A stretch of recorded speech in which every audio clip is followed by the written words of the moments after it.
Genesis chapter 7. Yahweh said to Noah, "Go aboard the ark, you and all your household, for you alone of your contemporaries do I see before me as an upright man. Of every clean animal you must take 7 pairs, a male and its female. Of the unclean animals you must take 1 pair, a male and its female. And of the birds of heaven 7 pairs, a male and its female, to preserve their species throughout the earth.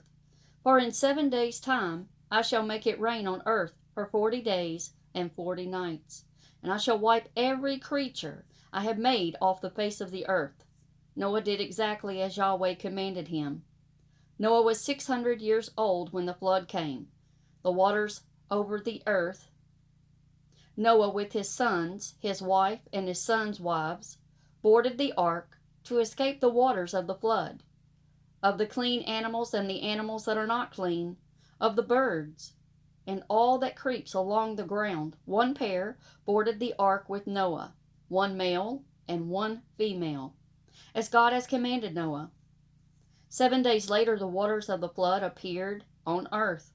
In the 600th year of Noah's life, in the 2nd month, and on the 17th day of the month, that very day all the springs of the great deep burst through, and the sluices of heaven opened. And heavy rain fell on earth for 40 days and 40 nights. That very day Noah and his sons, Shem, Ham, and Japheth, boarded the ark, with Noah's wife and the 3 wives of his sons, and with them every species of wild animal, every species of cattle, every species of creeping things that creep along the ground, every species of bird, everything that flies, everything with wings. 1 pair of all that was alive and had the breath of life boarded the ark with Noah.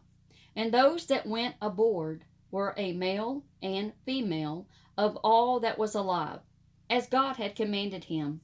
Then Yahweh shut him in. The flood lasted 40 days on earth. The water swelled, lifting the ark until it floated off the ground. The waters rose, swelling higher above the ground, and the ark drifted away over the waters. The waters rose higher and higher above the ground until all the highest mountains under the whole heaven were submerged. The waters reached their peak 15 cubits above the submerged mountains, and all living things that stirred on earth perished, birds, cattle, wild animals, and all the creatures swarming over the earth, and all human beings, everything with the least breath of life in its nostrils, everything on dry land died. Every living thing on the face of the earth was wiped out, people, animals, creeping things, and birds. They were wiped off the earth, and only Noah was left, and those with him in the ark. The waters maintained their level on earth for 150 days. Chapter 8 of Genesis. But God had Noah in mind, and all the wild animals and all the cattle that were with him in the ark. God sent a wind across the earth, and the waters began to subside. The springs of the deep and the sluices of heaven were stopped up, and the heavy rain from heaven was held back. Little by little the waters ebbed from the earth. After 150 days the waters fell. And in the 7th month, on the 7th day of the month, the ark came to rest on the mountains of Ararat. The waters gradually fell until the 10th month, when on the 1st day of the 10th month the mountain tops appeared. At the end of 40 days Noah opened the window he had made in the ark and released a raven, which flew back and forth as it waited for the waters to dry up on earth. He then released a dove to see whether the waters were receding from the surface of the earth. But the dove, finding nowhere to perch, returned to him in the ark, for there was water over the whole surface of the earth. Putting out his hand, he took hold of it and brought it back into the ark with him. After waiting 7 more days, he again released the dove from the ark. In the evening the dove came back to him, and there in its beak was a freshly picked olive leaf. So Noah realized that the waters were receding from the earth. After waiting 7 more days, he released the dove, and now it returned to him no more. It was in the 600 and first year of Noah's life, in the first month, and on the first of the month, that the waters began drying out on earth. Noah lifted back the hatch of the ark and looked out. The surface of the ground was dry. In the 7th month, on the 27th day of the month, the earth was dry. Then God said to Noah, "Come out of the ark, you, your wife, your sons, and your sons' wives with you. Bring out all the animals with you, all living things, the birds, the cattle, and all the creeping things that creep along the ground, for them to swarm on earth, for them to breed and multiply on earth." So Noah came out with his sons, his wife, and his sons' wives, and all the wild animals, and all the cattle, all the birds, all the creeping things that creep along the ground came out of the ark, one species after another. Then Noah built an altar to Yahweh, and choosing from all the clean animals and all the clean birds, he presented burnt offerings on the altar. Yahweh smelt the pleasing smell, and said to himself, "Never again will I curse the earth because of human beings, because their heart contrives evil from their infancy. Never again will I strike down every living thing as I have done. As long as the earth endures, seed time and harvest, cold and heat, summer and winter, day and night will never cease." Genesis chapter 9. God blessed Noah and his sons, and said to them, "Breed, multiply, and fill the earth. Be the terror and the dread of all the animals on land, and all the birds of heaven, and of everything that moves on land, and all the fish of the sea. They are placed in your hands. Every living thing that moves will be yours to eat, no less than the foliage of the plants. I give you everything with this exception. You must not eat flesh with life, that is to say, blood in it. And I shall demand account of your lifeblood too. I shall demand it of every animal and of man. Of man as regards his fellow man, I shall demand account for human life. He who sheds the blood of man, by man shall his blood be shed. For in the image of God was man created. Be fruitful then, and multiply. Teem over the earth and subdue it." God spoke as follows to Noah and his sons: "I am now establishing my covenant with you, and with your descendants to come, and with every living creature that was with you, birds, cattle, and every wild animal with you, everything that came out of the ark, every living thing on earth. And I shall maintain my covenant with you, that never again shall all living things be destroyed by the waters of a flood, nor shall there ever again be a flood to devastate the earth. And this," God said, "is the sign of the covenant which I now make between myself and you, and every living creature with you for all ages to come. I now set my bow in the clouds, and it will be the sign of the covenant between me and the earth. When I gather the clouds over the earth, and the bow appears in the clouds, I shall recall the covenant between myself and you and every living creature, in a word, all living things. And never again will the waters become a flood to destroy all living things. When the bow is in the clouds, I shall see it, and call to mind the eternal covenant between God and every living creature on earth, that is, all living things. That God told Noah is the sign of the covenant I have established between myself and all living things on earth."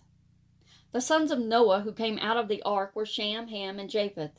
Ham being the father of Canaan. These three were Noah's sons, and from these the whole earth was peopled. Noah, a tiller of the soil, was the first to plant the vineyard. He drank some of the wine, and while he was drunk, he lay uncovered in his tent. Ham, father of Canaan, saw his father naked, and told his two brothers outside. Shem and Japheth took a cloak, and they both put it over their shoulders, and walking backwards, covered their father's nakedness. They kept their faces turned away, and they did not look at their father naked. When Noah awoke from his stupor, he learned what his youngest son had done to him, and said, "Accursed be Canaan. He shall be his brother's meanest slave." He added, Blessed be Yahweh, God of Shem. Let Canaan be his slave. May God make space for Japheth. May he live in the tents of Shem, and let Canaan be his slave. After the flood, Noah lived 350 years. In all, Noah's life lasted 950 years. Then he died. Genesis chapter 10. The people of earth.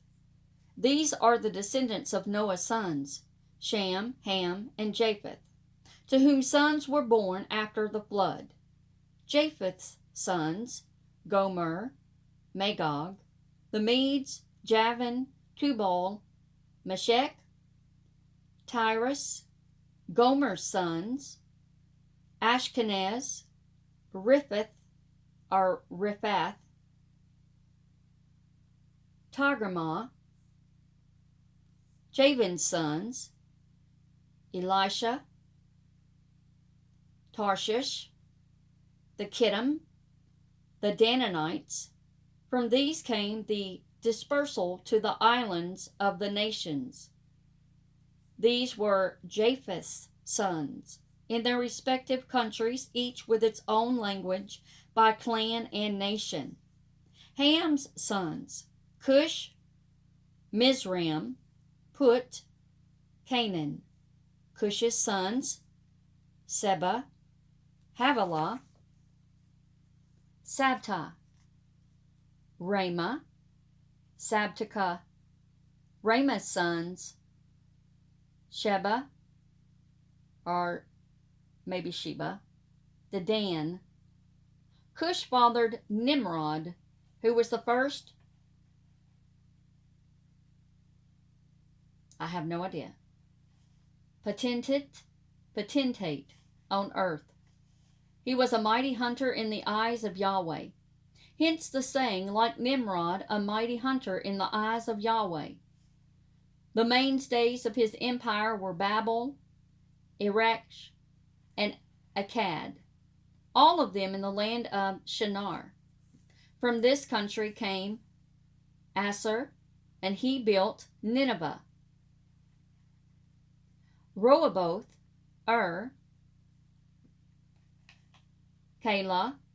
and Rezin, between Nineveh and Calah, this being the capital. Mizraim fathered the people of Lud, of Anam, Lahab, Naphtah, Pathros, Cashlor, and Caphtor, from which the Philistines came. Canaan fathered Sidon, his firstborn, then Heth, and the Jebusites, the Amorites, Girgashites, Hivites, Archites, Sinites, Arvadites, Zamorites, and Hamathites. Later, the Canaanite clan spread out. The Canaanite frontier stretched from Sidon all the way to Gerar, near Gaza, and all the way to Sodom, Gomorrah, Admah, and Zeboim, near Lesha. These were Ham's sons, by clans and languages, by countries and nations. Shem too fathered sons, being ancestor of all the sons of Eber and Japheth's older brother. Shem's sons, Elam, Asser, Arpachshad, Lud, Aram. Aram's sons, Uz, Hul, Gether, and Mesh. Arpachshad fathered Shelah, and Shelah fathered Eber. To Eber were born two sons. The first was called Peleg, because it was in his time that the earth was divided, and his brother was called Joktan. Joktan fathered Almadad, Sheleph, Hazarmaveth, Jerah, Hadaram, Uziel, Dekla, Obal, Abimael, Sheba, Orpher, Havilah, Jobab. All these were the sons of Joktan. They occupied a stretch of country from Mesha all the way to Sephir, the eastern mountain range. These were Sham's sons, by clans and languages, by countries and nations. Such were the clans of Noah's descendants, listed by descent and nation. From them other nations branched out on earth after the flood.